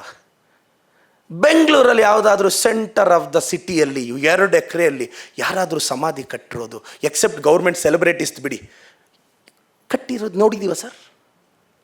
ಇದೇ ನಿಜ. ಸತ್ತೋದಾಗ ಮನೆಯಲ್ಲಿ ಹಿರಿಯರು ಯಾರಾದರೂ ಸತ್ತೋದ್ರೆ, ನಮ್ಮ ತಂದೆ ಅಥವಾ ನಮ್ಮ ತಾಯಿ ಕೊನೆ ಸಲ ಹಾಕಿರೋ ಬಟ್ಟೆ ನಂದು, ಕೊನೆ ಸಲ ಹಾಕಿರೋ ಅದು ನಂದು. ನಮ್ಮ ಅಪ್ಪ ನಮ್ಮಮ್ಮ ಮಲಗಿರೋ ಕೊನೆ ಸಲ ಹಾಕಿರೋ ಹಾಸಿಗೆ ನಂದು. ಆ ತಲ್ದಿಮ್ ನನಗೆ ಬೇಕು, ಬೆಡ್ಶೀಟ್ ನನಗೆ ಬೇಕು ಅಂತ ಕಿತ್ತಾಡಿ ಸಿಟಿ ಸಿವಿಲ್ ಕೋರ್ಟ್ಗೆ ಹೋಗಿದ್ದು ನೋಡಲೇ ಇಲ್ಲ ಸರ್. ಆ ಬೆಡ್ಶೀಟ್ನ ತಿಪ್ಪೆಗೆ ಹಾಕ್ತಾರೆ ಸರ್, ತಿಪ್ಪೆಗೆ. ಮುಟ್ಟಂತೆ ಸರ್, ಮುಟ್ಟು. ಸತ್ತೋಗಿರೋ ಮನೆಯಲ್ಲಿ ಹಾಲಲ್ಲಿ ಮಲಗಿಸಲ್ಲ ಸರ್, ವರಂಡಲ್ಲಿ ಎತ್ತು ಬಿಸಾಕ್ತಾರೆ. ಯಾವುದಕ್ಕೋಸ್ಕರ ಬದುಕ್ತಿದ್ದೀವಿ ಸರ್ ನಾವೆಲ್ಲ? ಸೂತಕ. ಹುಟ್ಟಿದಾಗ ಜಾತಕ, ಸತ್ತಾಗ ಸೂತಕ, ಮಧ್ಯದಲ್ಲಿ ನಾಟಕ. ಸರ್ ಪಾಪ ಸೈಟ್ ತೊಗೊಳಕ್ಕೆ ಎಷ್ಟು ಕಷ್ಟಪಟ್ಟಿರ್ತಾನೆ, ಮನೆ ಕಟ್ಟಕ್ಕೆ ಎಷ್ಟು ಕಷ್ಟಪಟ್ಟಿರ್ತಾನೆ, ಎಷ್ಟು ಸಾಲ ಮಾಡಿರ್ತಾನೆ, ಎಷ್ಟು EMI ಕಟ್ಟಿರ್ತಾನೆ. ಆ ವ್ಯಕ್ತಿನ ಹಾಲಲ್ಲಿ ಮಲಗಿಸಲ್ಲ ಸರ್ ನಾವು. ಸಾವುಗೆ ಹೋಗಿ ಬಂದರೆ ಗಂಜಳ ಹಾಕ್ಕೊಂತೀವಿ ಸರ್. ಗೋಮಾತೆಗಿಂತ ನಮ್ಮ ಮಾತೆ ಶ್ರೇಷ್ಠಳು ಸರ್. ಗಂಜಳ ಹಾಕ್ಕೊಂತೀವಿ, ತಿಥಿ ಊಟ ತಿನ್ನಲ್ಲ ಅಂತೀವಿ. ಆ ಮನೇಲಿ 1000 ಸಲ ಮೆಕ್ಕ ಬಂದಿರ್ತೀವಿ. ಏನು ಸರ್, ಎಲ್ಲಿ ಬದುಕ್ತಾ ಇದ್ದೀವಿ ಸರ್ ನಾವು? ಮೂರನೇ ದಿನ ಹಾಲಕ್ಕಕ್ಕೆ ಹೋಗ್ತಾರೆ. ಫೇವ್ರೆಟ್ ಅಂತ 1 kg ಸ್ವೀಟ್ ಎತ್ಕೊಂಡು ಹೋಗ್ತಾರೆ. ಕಾಗೆ ವೇಸ್ಟ್ ಮಾಡುತ್ತೆ ಸರ್. ಒಂದೇ ಒಂದು ಪೀಸು, ಮಿಕ್ಕಿದ್ದು ಡಬ್ಬಗಳಲ್ಲಿ ಹಾಕ್ಕೊಂಡು ತಿಂತಾರೆ ಸರ್. ಬಡ್ಜೆಟ್ ಸಪೋರ್ಟ್ ಮಾಡಿದ್ರೆ ಓಕೆ, ಇಲ್ಲ ಅಂದರೆ 2ನೇ ದಿನ ಫೋಟೋ ಇಟ್ಟು ಅಳ್ತಾರೆ. 3ನೇ ದಿನ ಅದೇ ಇಂಟೆನ್ಸಿಟಿಯಲ್ಲಿ ಎಲ್ಲ ಅಳಕ್ಕಾಗುತ್ತೆ ಸರ್. 4ನೇ ದಿನ ಅಳಕ್ಕಾಗಲ್ಲ. ಏನು ಡೈಲಿ 20 ರೂಪಾಯಿಗೆ ಶೆಟ್ರ್ ಅಂಗಡಿಯಲ್ಲಿ ಹೂವು ತಂದು ಹಾಕ್ತಾರೆ, ಅಲ್ಲಿ ಫುಟ್ಬಾಲ್ ತಂದು ಹಾಕ್ತಾ ಇರ್ತಾರೆ. ಡೈಲಿ 20 ರೂಪಾಯಿ ಇನ್ವೆಸ್ಟ್ಮೆಂಟ್ ಕಷ್ಟ ಅಲ್ವಾ ಸರ್? ಯಾರಿಗೆ ಆಗಲಿ ಕಷ್ಟ ಅಲ್ವಾ ಪಾಪ? 150 ರೂಪಾಯಿ ಶೆಟ್ರ್ ಅಂಗಡಿಯಲ್ಲಿ ಪ್ಲಾಸ್ಟಿಕ್ ಹಾರ ತಂದು ಬಿಸಾಕ್ತಾರೆ ಸರ್. ಎಷ್ಟು ಜನ ಹಿರಿಯರು ಮನೆಯಲ್ಲಿ ಸತ್ತೋದ್ರೆ ಡೈಲಿ ಫ್ರೆಶ್ ಹೂವು ಹಾಕ್ತೀವಿ ಸರ್ ನಾವು. ಪ್ಲಾಸ್ಟಿಕ್ ಹಾರ ನಿಮ್ಮ ಫೋಟೋಗೂ ಬೀಳುತ್ತೆ, ನನ್ನ ಫೋಟೋಗೂ ಬೀಳುತ್ತೆ ಸರ್. ಅದಕ್ಕೆ ಯಾರೂ ಎಕ್ಸೆಪ್ಷನ್ ಅಲ್ಲ. ಇದೇ ನಿಜ. ಈ ವಾಸ್ತವದಲ್ಲಿ ಬದುಕೋಣ ಅಂತ ನನ್ನ ಅಭಿಪ್ರಾಯ. ಮತ್ತು ಭಾಳ ಇನ್ನು ತಾಯಂದ್ರಿಗೆ ಒಂದೇ ಒಂದು ಅಡ್ವೈಸು. ನಿಮ್ಮ ಮಕ್ಕಳು ನಿಮ್ಮ ಅಕೌಂಟಲ್ಲಿ 10-20 ಲಕ್ಷ ಇರುತ್ತೆ. ನಿಮ್ಮ ಮಗ ಉಬ್ಬಿಸ್ಬಿಡ್ತಾನೆ. ನೀವು ಯಾವುದೋ ಮೂಮೆಂಟ್ ಚೆಕ್ಗೆ ಸೈನ್ ಹಾಕಿ ಒಳ್ಳೆ ಮಾಹಿಷ್ಮತಿ ಸಾಮ್ರಾಜ್ಯದಲ್ಲಿ ರಮ್ಯಕೃಷ್ಣ ಆಡ್ದಂಗೆ ಆಡ್ತೀರಾ. ಇರೋ ದುಡ್ಡೆಲ್ಲ ಬರ್ಕೊಡಿ, ಮಾರನೇ ದಿನ ಅವ್ನು ಕೇರ್ ಮಾಡಲ್ಲ. ಸ್ವಲ್ಪ ದುಡ್ಡು ಎತ್ತಿಟ್ಕೋಬೇಕಜ್ಜಿ. ಬರ್ಸ್ಕೊಳೋಗಿ ಏನು ನಿಮ್ಮ ಚೆನ್ನಾಗಿ ಉಬ್ಬಿಸ್ತಾರೆ. ನೀವು ಜೈ ಮಾಹಿಷ್ಮತಿ ಅಂತ ಸೈನ್ ಏನು ಬಾಹುಬಲಿ ರಮ್ಯಕೃಷ್ಣ ಸೈನ್ ಹಾಕ್ದಂಗೆ ಆಗ್ತೀರಾ. ನಾಳೆ ನಿಮಗೆ ಹಾಸ್ಪಿಟ್ಲಿಗೆ ಹೋಗೋಕ್ಕೆ ಕಾಸಿರಲ್ಲ. ಈಗೇನು ಬಸ್ ಚಾರ್ಜ್ ಇಲ್ಲ ಬಿಡಿ, ನಾವು ಫ್ರೀ ಪ್ರಯಾಣ ತಂದಿದ್ದೀವಿ ಕಾಂಗ್ರೆಸ್ ಅವರು. ಭಯ ಬೀಳ್ಬೇಡಿ, ಚಪ್ಪಾಳೆ ಹೊಡಿರಕ್ಕ ಹೆಣ್ಮಕ್ಳು. ಬಸ್ಸಲ್ಲಿ ಫ್ರೀ ಟ್ರಾನ್ಸ್ಪೋರ್ಟೇಷನ್ ಕೊಟ್ಟಿದ್ದೀವಿ. 5 ವರ್ಷಕ್ಕೊಂದ್ಸಲ ನಿಮ್ಗೆ 5 ವರ್ಷ ಫ್ರೀಯಾಗಿ ಓಡೋರು ಒಂದು ಓಟ್ ಹಾಕಿ ಅಂತ ಕೇಳ್ತೀವಿ ಅಷ್ಟೇ ಅಲ್ವಾ. ಇನ್ನು ಹಳ್ಳಿಗಳಲ್ಲಿ 2-2 ಸಾವಿರ ಎಲ್ಲ ಕೊಡ್ತಿದ್ದೀವಿ. ಬಟ್ ಎನಿ ಹೌ ಏನೇ ಆಗಲಿ, ನಾನು ಕರೆದಿದ್ದಕ್ಕೆ ಭಾವನಾ ಮೇಡಮ್ ಅವ್ರಿಗೆ, ನಮ್ಮ ಶ್ರೀನಗರ ಕಿಟ್ಟಿ ಸರ್ ಅವ್ರಿಗೆ, ಅವ್ರದ್ದು ಸಂಜು ವೆಟ್ಸ್ ಗೀತಾ ಭಾಳ ಫೇಮಸ್ ಪಿಕ್ಚರು. ಮತ್ತು ಶ್ರೀನಗರ ಕಿಟ್ಟಿ ಸರ್ ಅವ್ರಿಗೂ ನಾನು ಅವ್ರ ಬೆಂಗಳೂರಲ್ಲಿ ಅವ್ರ ಬಗ್ಗೆ, ಮೇಡಮ್ ಅವ್ರ ಬಗ್ಗೆ, ಜೊಯ್ಡಾದ ಆ ಮನೆಯ ಬಗ್ಗೆ, ರವಿ ಬೆಳಗೆರೆ ಸರ್ ಅವರು ಬರೆದಿದ್ದು. ನಾನು ಕಾಸ್ಬಾತು ಬಾಟಮ್ ಐಟಮ್ ಮಿಸ್ ಮಾಡದೆ ಓದ್ತಿದ್ದೆ madam, until Ravi Belagere sir ಅವರು. ಮತ್ತು ಲಾಸ್ಟಲ್ಲಿ ಅದು ಕಾಲಮ್ಸ್ ರಿಪೀಟ್ ಆಯಿತು ಕೆಲವು ಟೈಮು. ಆಲ್ಮೋಸ್ಟ್ ಅಲ್ಲಿ ಎಲ್ಲ ಬುಕ್ಸು ನಾನು ಅವ್ರದ್ದು ಓದಿದ್ದೀನಿ. ಹೇಳಿ ಹೋಗು ಕಾರಣ, ಓ ಮನಸ್ಸೆ, ಮತ್ತು ಮಧ್ಯದಲ್ಲಿ ಸ್ವಲ್ಪ ದಿನ ನಿಂತಿತ್ತು. ಮತ್ತು ಓದುಗರ ಪ್ರಶ್ನೆಗಳಿಗೆ ರವಿ ಬೆಳಗೆರೆ ಸರ್ ಕೊಡ್ತಿದ್ದು ಉತ್ತರ ಕೇಳಿ ಭಾಳಷ್ಟು ಜನ ಅದಕ್ಕೆ ಅವರು ಉತ್ತರ ಕೊಡ್ತಿದ್ದ ಸ್ಟೈಲೇ ಇದು. ಮತ್ತು ಅವ್ರು ರವಿ ಬೆಳಗೆರೆ ಸರ್ ದಿನಕ್ಕೆ ನಾನು 18 ತಾಸು ಬರೀತೀನಿ ಅಂದರೆ, ನಮ್ಗೆ ಆ ಟೈಮಲ್ಲಿ 18 ತಾಸು ಹೆಂಗೆ ಬರೀತಾರೆ ಅನ್ನೋ ಕ್ಯೂರಿಯಾಸಿಟಿ ನಮ್ಮನ್ನು ಕಾಡಿದ್ದಿದೆ. 18 ಅವರ್ಸ್ ಬರಿಬೋದಾ ಅಂದರೆ ಲೈಫಲ್ಲಿ ಏನೋ ಅಚೀವ್ ಮಾಡಬೇಕು ಅಂದ್ಕೊಂಡವ್ರು ಮೇಡಮ್. ನಾವು 18 ತಾಸು ಬರಿಬೋದಾ? ರವಿ ಬೆಳಗೆರೆ ಸರ್, ನಾನು ಡಿಪ್ರೆಸ್ ಆದಾಗ ಯಾವುದೋ ಸಮುದ್ರದ ತೀರಕ್ಕೆ ಹೋದೆ, ಇಂಥ ಪದಗಳೆಲ್ಲ ಒಂದು ಜನ್ರೇಷನ್ನ ಇನ್ಫ್ಲೂಯೆನ್ಸ್ ಮಾಡ್ತು. ಅವರು 2006 ಕ್ರೈಮ್ ಸ್ಟೋರಿಲಿ ಪ್ರೀತಿಯ ವೀಕ್ಷಕರೇ ಅಂದರೆ ಅದು ಕರ್ನಾಟಕವನ್ನೇ ಸೆಳೆದಂಥ ಎಪಿಸೋಡು. ಅಕ್ಷರದ ಪುತ್ರ, ಅವ್ರಿಗೂ ಅವ್ರ ಕುಟುಂಬಕ್ಕೂ ಒಳ್ಳೇದಾಗಬೇಕು. ಭಾವನಾ ಮೇಡಮ್ ನಿಮಗೂ ಒಳ್ಳೇದಾಗಬೇಕು. ಶ್ರೀನಗರ ಕಿಟ್ಟಿ ಸರ್ ಮತ್ತು ನಮ್ಮ ವಿನಯ್ ಗುರೂಜಿಯವರಿದ್ದಾರೆ. ಏನೋ ಈ ತಿಂಗಳು ನಿಮ್ಮ ಆಶೀರ್ವಾದ ಬೇಕು ಗುರೂಜಿ. ಆ ಆಶೀರ್ವಾದ ಸಾಧ್ಯ ಆದಷ್ಟು 30ನೇ ತಾರೀಕೊಳಗೆ ಕೊಟ್ಟರೆ ದಯವಿಟ್ಟು. ಭಾಳ ಎಕ್ಸ್ಪೆಕ್ಟ್ ಮಾಡ್ತಿದ್ದೀನಿ ಅನ್ಕೋಬೇಡಿ. ಇಷ್ಟು ಜನರ ಮುಂದೆ ಕೇಳಿದ್ರೆ ನೀವು ಆಶೀರ್ವಾದ ಮಾಡೇ ಮಾಡ್ತೀರ ಅನ್ನೋ ಗಟ್ಟಿ ನಂಬಿಕೆ. ಮತ್ತು ನಮ್ಮ ರಮಾಕಾಂತ್ ಸರ್ ಇದ್ದಾರೆ. Sir nice debate sir, all the best sir. ಗುರುಗಳಿದ್ದಾರೆ. Thank you so much ma'am, thank you.